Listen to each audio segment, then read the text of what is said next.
Shalom Bapak Ibu Saudara yang dikasihi Tuhan Yesus Kristus. Selamat pagi, selamat hari Minggu, selamat berjumpa dalam renungan pada pagi hari ini. Saya mengucapkan salam sejahtera buat saudara semua dimanapun saudara berada. Damai dan sukacita oleh Roh Kudus melimpah senantiasa dalam hati dan kehidupan saudara semua. Sebelum kita mendengarkan renungan firman Tuhan, mari kita siapkan hati dan berdoa. Bapa kami yang di sorga, Bapa yang baik, Bapa dalam nama Tuhan Yesus Kristus, kami bersyukur Bapa untuk anugerah-Mu, penyertaan-Mu di sepanjang minggu yang telah berlalu. Dan kembali kami ada di hari Minggu ini. Itu semua adalah karena anugerah Tuhan. Saat ini kami mau mendengarkan sabda firman-Mu. Jamah hati kami Tuhan, agar kami mengerti akan kehendak-Mu. Dalam nama Tuhan Yesus kami berdoa. Haleluya, amin. Saudara dikasih Tuhan, pembacaan Alkitab kita pada saat ini terdapat dalam Injil Matius pasal 5 ayat 1-12. Saudara dapat membacanya secara pribadi setelah mendengarkan renungan ini. Saya akan membaca Matius 5 ayat 1-3. Tertulis demikian. Ketika Yesus melihat orang banyak itu, naiklah ia ke atas bukit, dan setelah ia duduk, datanglah murid-muridnya kepadanya. Maka Yesus pun mulai berbicara dan mengajar mereka, katanya, "Berbahagialah orang yang miskin di hadapan Allah, karena merekalah yang empunya kerajaan sorga." Saudara dikasih Tuhan, sekitar 2 mil dari Danau Galilea, ada sebuah gereja yang disebut dengan Gereja Roti dan Ikan, atau Tabgha Church of Loaves and Fish. Sering juga disebut dengan Church of Beatitudes. Tempat ini disebut sebagai lokasi di mana Tuhan Yesus menyampaikan firman yang sering disebut dengan ucapan bahagia atau khotbah di bukit yang tercatat dalam Matius pasal 5 ini. Kalau kita pergi ke daerah ini, kita akan melihat sebuah bangunan gereja yang cukup besar, dan dari titik ini hamparan Danau Galilea nampak dengan jelas dan begitu indah. Dalam Matius 5 ayat 1-12 ini kita membaca perkataan Tuhan Yesus yang sering disebut dengan ucapan bahagia. Ada yang menyebut 8 ucapan bahagia. Ada juga yang menyebut 9 ucapan bahagia. Ini tidak jadi masalah, karena yang terpenting adalah isinya. Apa yang disampaikan Tuhan dalam ayat-ayat ini berbicara tentang sesuatu yang sifatnya rohani, bukan sesuatu yang fisik. Seperti misalnya dalam ayat 2, di situ dikatakan kata miskin. Tapi ini bukan berarti keadaan kekurangan harta benda, tapi bermakna tentang sikap yang menyadari akan kebutuhan akan Tuhan. Secara ringkas kita akan belajar mengenai ucapan bahagia ini yang berhubungan dengan 8 sikap hidup yang dikehendaki Tuhan. Apa saja 8 sikap yang membawa kebahagiaan itu? Yang pertama adalah meresponi anugerah keselamatan di dalam Kristus. Miskin dalam ayat ini berhubungan dengan perasaan kebutuhan akan Tuhan yang sangat dalam, karena menyadari akan ketidakmampuan untuk menyelamatkan diri sendiri. Kesadaran akan hal ini membuat kita meresponi kasih Allah dalam Kristus yang memberikan kita anugerah keselamatan. Orang yang merasa diri benar akan berbangga dengan perbuatan baiknya dan merasa akan selamat karena amal baiknya. Padahal tidak demikian. Kita diselamatkan karena anugerah Allah di dalam Kristus. Yang kedua, hidup dalam pertobatan. Di ayat yang keempat kita baca tentang berduka cita. Duka cita di sini berhubungan dengan kondisi hati yang berduka karena dosa dan karena dunia. Dan ini berhubungan dengan sikap hidup yang bertobat dan taat pada kehendak Tuhan. Yang ketiga, memiliki sikap lemah lembut.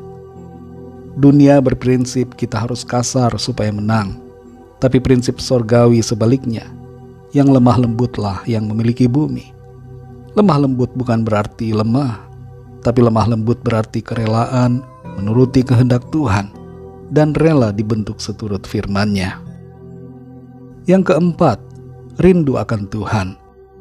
Lapar dan haus akan kebenaran berbicara tentang sikap yang senantiasa mencari Tuhan, tidak berhenti pada satu momen saja, tapi terus berkelanjutan. Sikap yang kelima, suka mengampuni. Murah hati di sini berhubungan dengan pengampunan. Ini tidak berarti berkompromi dengan ketidakbenaran, tapi dengan mengampuni, kita terbebas dari kepahitan. Sikap yang keenam, menjaga kesucian hati. Orang yang suci hatinya memiliki kepekaan akan suara Tuhan. Dan Tuhan katakan bahwa orang yang suci akan melihat Tuhan. Jadi kita akan berjumpa dengan Tuhan muka dengan muka pada suatu saat nanti. Di dunia ini ada banyak hal yang bisa mengkontaminasi hati dan pikiran kita. Tapi mari jaga selalu agar pikiran kita bersih, hati kita kudus dan benar. Yang ketujuh, membawa damai Kristus. Membawa damai di ayat 9 bukan soal sekedar tidak ada konflik, tapi damai di sini berbicara tentang kabar baik di dalam Kristus yang menyelamatkan. Dan inilah yang harus kita beritakan kepada setiap orang. Yang kedelapan, berpegang teguh pada kebenaran.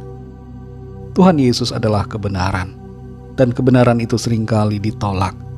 Tapi orang yang setia pada Tuhan sampai akhir akan selamat dan mengalami kebahagiaan kekal. Mari saudara yang dikasihi Tuhan, milikilah 8 sikap ini, karena janji Tuhan, setiap kita yang demikian akan berbahagia. Mari kita berdoa. Bapa di sorga, Bapa dalam nama Tuhan Yesus Kristus, Bapa yang selalu ada bersama kami bersyukur kepadamu, karena firman-Mu mengajar kami dan mengingatkan kami untuk kami memiliki sikap hidup yang benar, sesuai dengan apa yang menjadi kehendak Tuhan. Kami mau ya Tuhan, terus dibentuk oleh kebenaran firman-Mu. Kami mau menjadi pribadi-pribadi, seperti apa yang Tuhan nyatakan dalam ayat-ayat ini. Tolong kami ya Roh Kudus, mampukan kami. Terima kasih Tuhan. Berkatilah kami ya Tuhan di sepanjang hari ini, dalam segala aktivitas, kegiatan, dan pelayanan kami. Biarlah dalam semuanya itu nama Tuhan senantiasa kami muliakan. Kami bawa kepadamu setiap permohonan doa, agar Tuhan melawat setiap kami, dan menyatakan pertolongan-Mu bagi kami. Terima kasih Tuhan. Dalam nama Tuhan Yesus Kristus, Tuhan dan Juru Selamat kami sudah berdoa dan mengucap syukur. Haleluya. Mari sama-sama kita berdoa, doa Bapa kami. Bapa kami yang di sorga, dikuduskanlah nama-Mu, datanglah kerajaan-Mu, jadilah kehendak-Mu di bumi seperti di sorga. Berikanlah kami pada hari ini makanan kami yang secukupnya, dan ampunilah kami akan kesalahan kami, seperti kami pun mengampuni orang yang bersalah kepada kami. Dan janganlah membawa kami ke dalam pencobaan, tetapi lepaskanlah kami daripada yang jahat, karena Engkaulah yang mempunyai kerajaan dan kuasa dan kemuliaan sampai selama-lamanya. Amin. Terimalah berkat Tuhan. Tuhan memberkati engkau dan melindungi engkau. Tuhan menyinari engkau dengan wajah-Nya dan memberikan kasih karunia. Tuhan menghadapkan wajah-Nya kepadamu dan memberikan damai sejahtera. Berkat anugerah dari Bapa Surgawi, cinta kasih karunia dari Tuhan Yesus Kristus, dalam persekutuan dan penghiburan Roh Kudus, menyertai kita semua sekarang ini dan sampai selama-lamanya. Dalam berkat nama Tuhan Yesus Kristus. Haleluya. Amin. Puji Tuhan, saudara yang dikasihi Tuhan, saya percaya firman Tuhan menjadi berkat dan kekuatan buat saudara semua, dan Roh Kudus akan menolong saudara untuk lebih lagi memahami kebenaran firman Tuhan.